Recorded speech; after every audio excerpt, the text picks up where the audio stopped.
If you look at a live feed of global maritime traffic, you are looking at the bloodstream of the modern world. Millions of tons of steel moving in a chaotic, synchronized pattern between continents. A system that only looks like order from orbit. But if you shift your gaze to the southern hemisphere, the data stream breaks. A massive expanse of the South Pacific is almost entirely devoid of human presence. It looks like a glitch in the software, but it isn't. This is a region where the laws of logistics collide with the violence of physics. On paper, this is the most direct route between South America and Oceania. In reality, it is a no-man's land that even the largest megaships refuse to cross. We are about to enter the blind spots of the ocean. To understand why this void exists, you have to look at the geometry of the Earth. Between the 40th and 50th parallels south, there is a phenomenon sailors have feared for centuries: the Roaring Forties. In the northern hemisphere, wind is interrupted by mountains, forests, and cities. Here, there is nothing. No landmass breaks the cycle. The westerly winds circle the globe without obstruction, accelerating into an infinite loop of kinetic energy. This creates a sea state that acts like a factory. The wind pushes the water for thousands of uninterrupted miles, a concept known as fetch. By the time these waves reach the shipping lanes, they aren't just water. They are moving walls of energy, 30 feet high and rhythmic. This rhythm is the true killer. It's not just the height of the wave, it's the frequency. A ship caught here is subjected to endless, violent torsional stress, the hull flexing, the keel loaded, the rigging screaming, and when something breaks, there is no one coming. In January 1997, Canadian sailor Jerry Roofs was racing solo around the world in the Vendée Globe when he sailed into the deep Southern Ocean. His last radio transmission reported 60-foot waves. Then his emergency beacon fired. He was roughly 2,600 kilometers from the nearest land. Rescue aircraft couldn't reach him. The nearest competitor was days away. The ocean swallowed him whole. His body was never recovered.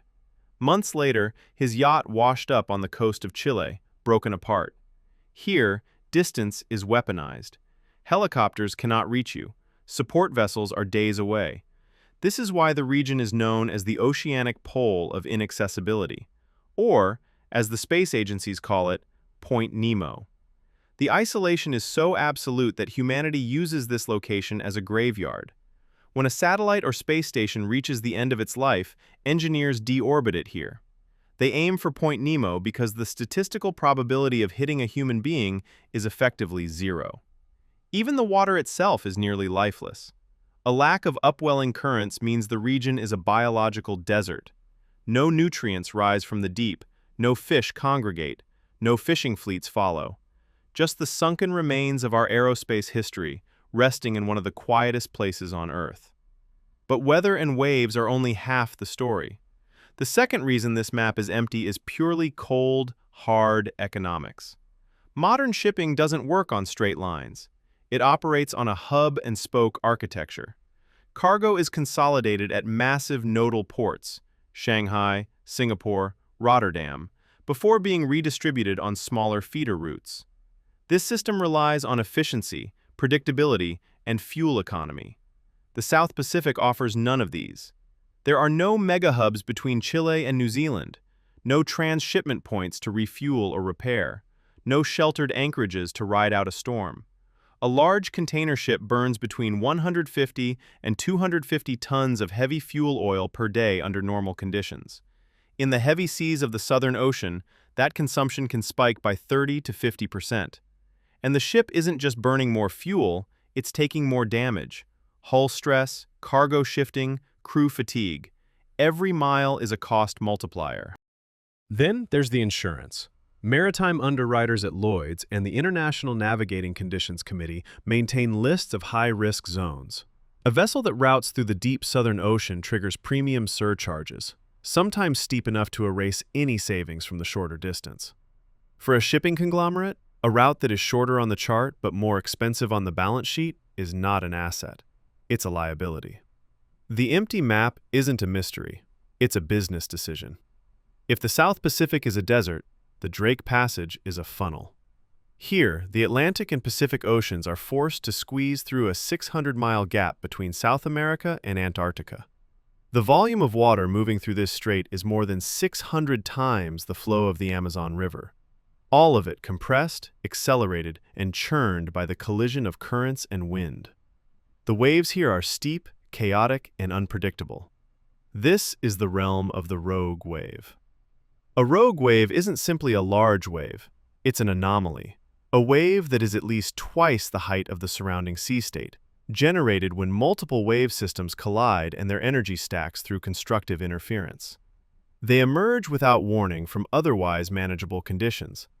A ship designed to handle 20-foot seas is suddenly hit by a 60-foot wall of water that doesn't appear on any forecast. In 2001, the expedition cruise ship Caledonian Star was transiting the Drake Passage when a rogue wave, estimated at nearly 100 feet, struck the bridge. It shattered the reinforced windows, flooded the electronics, and left the ship drifting without navigation or propulsion for hours. In 2022, a rogue wave struck the cruise ship Viking Polaris here, killing a passenger and injuring 4 others. And yet, unlike the empty Pacific, ships keep coming through this passage. Why? Because the alternative is failing. The Panama Canal, the engineering marvel that allows ships to bypass South America entirely, runs on fresh water. Its locks are fed by Gatun Lake, which depends on rainfall, and as droughts intensify, the lake is shrinking. In 2023, drought conditions forced the Panama Canal Authority to slash daily transits from a normal 36 to as few as 22.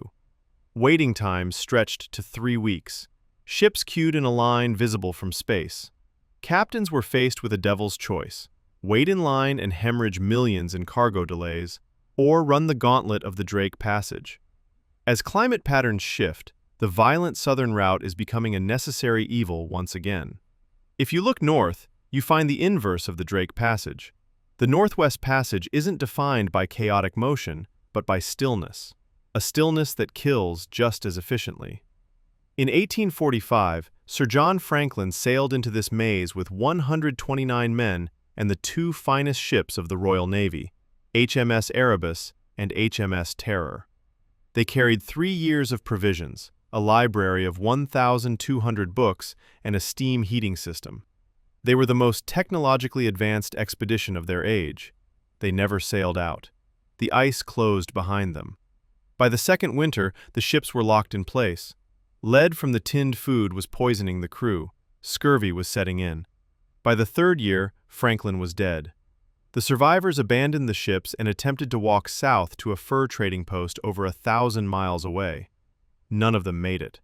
Later Inuit testimony and forensic evidence from recovered remains suggest that in the final stages, some of the men resorted to cannibalism.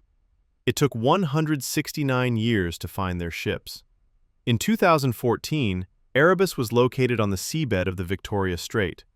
2 years later, Terror was found in Terror Bay, almost perfectly preserved by the freezing dark, as if the Arctic had kept them as a warning. The danger here is deception.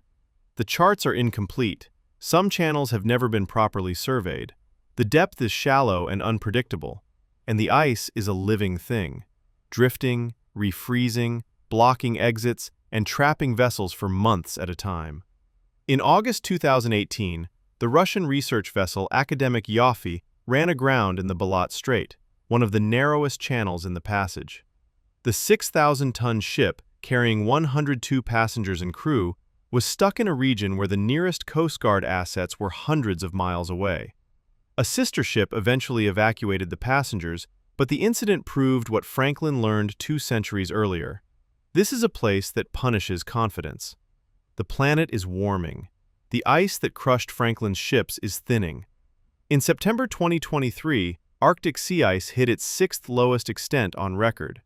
Models predict that by 2050, the Northwest Passage could be a viable commercial shipping lane for part of the year, shaving thousands of miles off the route between Europe and Asia.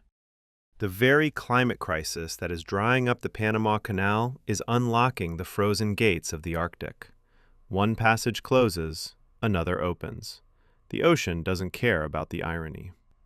Every inch of this planet has been photographed from orbit. Every ocean floor has been mapped by sonar. We cross it with jet engines and wire it with fiber optics laid on the seabed. But when you look at these empty spaces on the map, the truth becomes clear. There are still places where technology cannot save you. Places where the wind, the ice, and the waves dictate the terms. For now, the wisest course is the one that avoids these waters entirely. But the climate is redrawing the map, and sooner or later, these empty spaces may not give us a choice.